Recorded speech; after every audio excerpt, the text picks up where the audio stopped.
waxaa laga joogaa 20 sano. Haddana xasuusta dhacdadan ayaa igu soo noqonaysa. 8 jir ayaan ahaa, aabahay ayaan la noolaa, waalidkay way isfureen.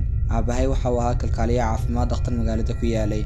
Haddaba habeenada qaar waxa uu shaqayn jiray habeenkii, markasta uu leeyahay waxaan la sii joogi jiray Mucayday, taasoo in yar ka fogeyd gurigayga. Laakiin habeenka ay dhacdadani dhacday, Mucayday way ka maqnayd magaalada. Waxay ahayd habeen Sabti ah, aniga iyo aabahay waxaan si wadajir ah u cunaynay casho. Kadib telefoon ayaa u soo dhacay, kadib la hadal gaaban.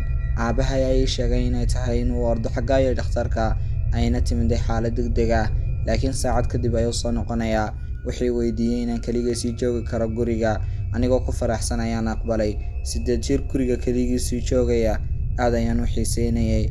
Gaadhigii ayuu koray, wuxuuna ii sheegay inaan albaabka xidho TV-gana daawaday ilaa uu kasoo noqonayo. Kadib albaabkii ayaan xidhay. Waxay ahayd waqtigii ugu horreysay in guriga sii joogo keligay. Waxaan dareemayay boqor oo kale. Waxaan samayn karaa wixii aan doono hadda, qof iga celinayaana ma jiro. Waxaan cunay sharaab badan, 3 ice cream ah iyo chocolate badan, anigoo qof weydiisanayn.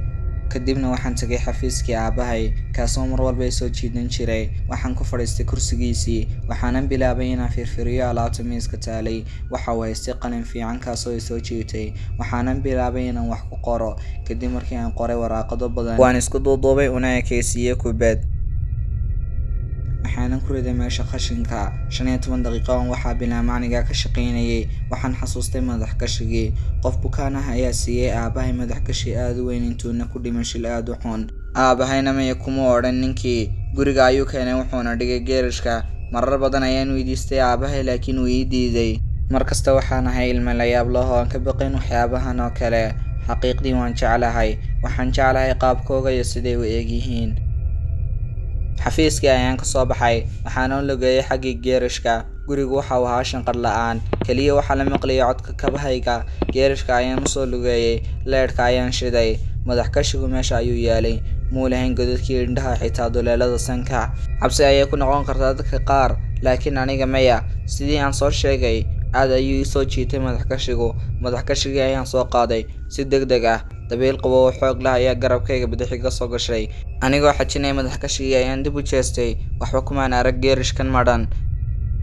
Indhaha madax gashigu waxay ahaayeen blue, aad ayuuna u dhoola cadeynayay. Anigoo gacanta ku haya madax gashigii, dareen yaab leh ayaan jidhkayga ka dareemay. Codad ayaan ka maqlayay madaxayga. Codku waxa uu ahaa mid aad u qaylo ah. Xidha madax gashiga. Maxay? Ma qof ayaa halkan jooga? kaliya xidho. Ka hor intii aan ogaanin wixii ila hadlayay, gacmahaygii ayaa u soo qaaday xagga madaxayga. Waxayna iga dhigeen inaan xidho. Ma sheegi karo waxaan dareemayay markuu madax gashigu galay madaxayga, laakiin ilaa imika waxaan dareemayaa inuu shay igu sababay gashitaankiisa, isagoo isticmaalaya gacmahayga. Yar ayaan sidii taalada u istaagsanaa. Madax gashiga aad ayuu uga xumaa gudaha, ur aad u xun. Waxayna ahayd sidii shay raagay urtiisa. Markii aan ka baxay xaaladii miyirbeelka, waxaan ogaaday inaan ku ciyaari karin. Sidaa darteed waxaan go'aansaday inaan iska bixiyo. Markaasuu shay kasta ii bilaamay. Waxaan bilaabay inaan madax gashigii soo jeedo, laakiin uu soo bixi waayay. Waxaan qabtay xagga sare ee madaxa, walibana labadeeda gacmood. Mar labaad ayaan soo jeeday, laakiin madaxaygu ma dhaqdhaqaaqayn. Dhidid ayaa ku soo istaagay wejigayga. Kadib waxaan ogaaday inay hawada aad u dhibayso gudaha madax gashiga. Wax daloola muu lahayn si aan u neefsado. Waxba ma arkayn, mana maqlayn, neefsiguna wuu dhibayay. Sax, waan iska saari doonaa. Waa inaan si xoog leh u soo jeedaa. Waxaan naftayda u sheegay inaan istajiyo aanan argagixin. Waxaan bilaabay inaan madaxayga ka soo jeedo, laakiin waan iska saari kari waayay. Waxaan isku dayay inaan fartayda geliyo, aana sameeyo dalool, laakiin si adag ayay qoortayga dheganayd. Waa maxay? Aad ayaan iskuga dayay marar badan. Ugu dambeyntii waxaan bilaabay inaan argagaxo. Hawada guduhu waxay ahayd mid adag in la neefsado. Waxa ay bilaabantay inay neeftayda istaagto. aad ay u fududahay in la gashto, laakiin aad ay u adag tahay in la iska saaro. Ilma igu soo istaagtay cabsi darteed. Aabbo, icaawiya. Kadib waxaan xasuustay inaan keligay guriga joogo. Dibadda ugama bixi kareen geerishka, amaana kumaan dareemin inaan socdo anigoo waxaan xidhan.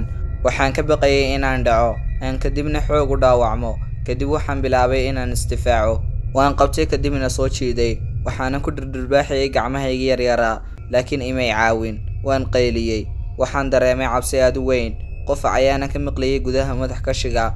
Ma jirin haba ay maqlaan jaarkaygu, taa macnaheedu haddii aan iska saari kari waayo waan dhiman doonaa. Dhagahaygu waxay isku bedeleen casaan, wejiguna uu gubanayay. Xaaladdu aad ayay u xumayd ilaa uu surwaalkii igu soo ururay. Waan la dhibaatooday oo ooyay. Ilaahay ayaan ka baryay inuu iga saaro, aanan ku noqonin mar labaad madax kashiga. Aad ayaan u cabodhay, cadaadis ayaan ka dareemayay qoortayda. Kadib waxaan matagay 2 jeer, sharaabkii, ice creamkii, wixii oo dhan ayaan matagay.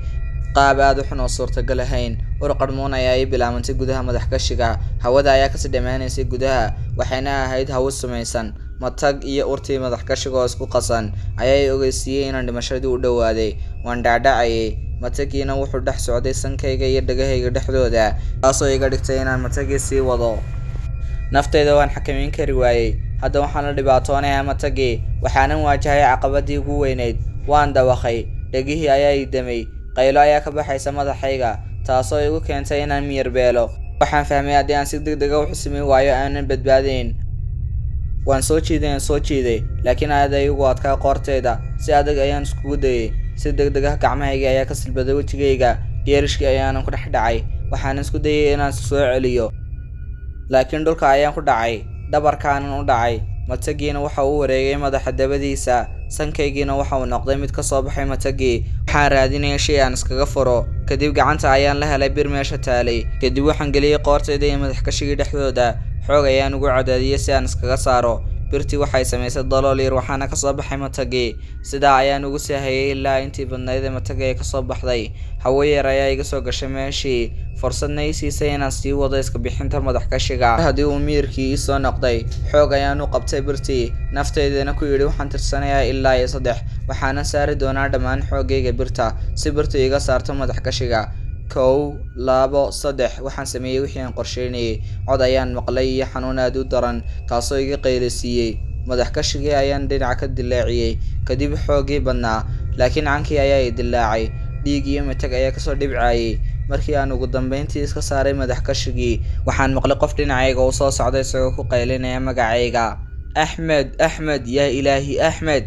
Waxaan kacay anigoo dhakhtarka jooga 2 cisho kadib. Dhakhaatiirtu waxay cankaygii bidix ku taleen 7 saacadood oo qalliin ah. Waxaan sameeyay ma garanayo, cidna eed ma lahayn. Waxay ahayd sidii shil oo kale. Wiil doqon ah, kaasoo sameeyay waxyaabo xun markii uu joogay guriga keligii. Nasiib wanaag cankii jabay wuu i bogsaday waqti kadib. Way igu adkayd inaan hadlo, inaan cuno cuntada, sababo la xiriira biraha gudaha afkayga ku xidhan si ay ilaaliyaan. Waxa kaliya hata iga cadhaysiiyey waxa weeyaan dhaawacaan. dilaac aad u weyn ayaan ku leeyahay cankayga bidix. Waxay ii yeelaysaa dhoola caddayn fool xun markastoo aan dibnahayga kala furo. Waxaan lumiyey wejigaygii ilaa weligay. Waxaa igu hadhay raadadkii madax kashiga ilaa iyo intii nolosheeda ka hadhay. haddii aad halkan soo gaadhay fiidiyoga like saar, subscribe-na nagu dhiirigeli. Tan iyo aragti dambe oo xiiso leh. Bye.